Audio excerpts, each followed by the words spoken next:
Hello সবাই, তোমরা কেমন আছো? আচ্ছা, একটা কথা বলো তো, ছোটবেলায় সিনেমা দেখে কখনো মনে হয়নি, ইস! যদি একদিন এই লুকটা একবার ট্রাই করতে পারতাম? আমার কিন্তু হয়েছে। আর আজ সেই ছোটবেলার ইচ্ছেটাই একটু পূরণ করার চেষ্টা করছি। আজ আমি চেন্নাই এক্সপ্রেস সিনেমায় দীপিকা পাড়ুকোনের সেই আইকনিক লুকটা লো বাজেটে রিক্রিয়েট করব। দেখি শেষ পর্যন্ত কেমন হয়। তো যাই হোক, আগে তোমাদের দেখিয়ে দিই কী নিয়েছি। সবার প্রথমে আছে এই হলুদ রঙের স্কার্টটা। এটা পুরো কটনের আর এর উপর বটল গ্রিন কালারের প্রিন্ট। হাতে নেওয়ার পর থেকেই আমার খুব ভালো লেগেছে, বিশেষ করে এর ফ্লেয়ারটা। পরে দেখলে আরও সুন্দর লাগবে। এরপর আছে এই অরেঞ্জ কালারের ব্লাউজটা। এটা স্ট্রেচেবল, তাই আলাদা করে ফিটিংস করানোর কোনো ঝামেলা নেই। আর এর ওপর ছোটো ছোটো স্টোনের কাজ করা আছে, যেটা পুরো লুকটাকে একটু ফেস্টিভ ফিল দিচ্ছে।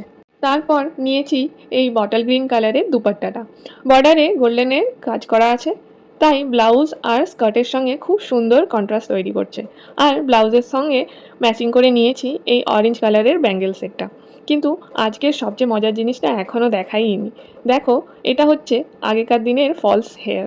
আমার চুল তো এখন আর আগের মতো লম্বা নেই, তাই ভাবলাম লুকটা যদি করি তাহলে একটু লম্বা বিনুনি তো দরকারই। তো যাই হোক, এবার আমি ড্রেসটা পরে চলে এসেছি। সবার প্রথমে ব্লাউজটার ফিটিংসটা দেখো।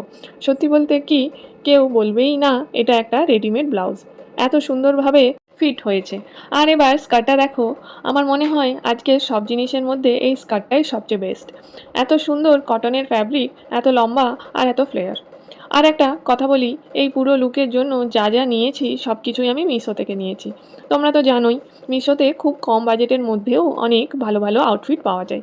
তাই লো বাজেটে এরকম একটা লুক ট্রাই করতে চাইলে এটা সত্যিই ভালো একটা অপশন। এবার দুপাট্টাটা সুন্দর করে প্লিট করে নিচ্ছি। ব্যাস, আউটফিটের কাজ মোটামুটি শেষ। এখন সবচেয়ে গুরুত্বপূর্ণ পার্ট হলো চুল।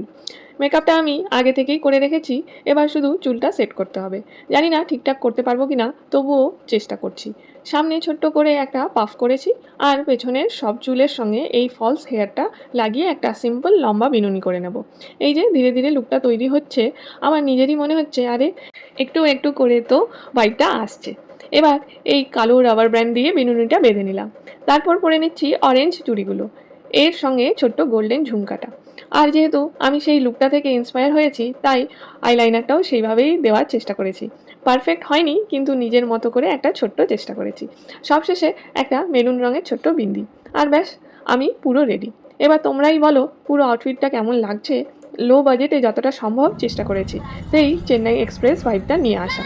সত্যি বলতে এই ধরনের লুক রিক্রিয়েট করার সবচেয়ে মজার বিষয় হলো খুব বেশি টাকা খরচ না করেও নিজের পছন্দের একটা লুক নিজের মতো করে তৈরি করা যায়।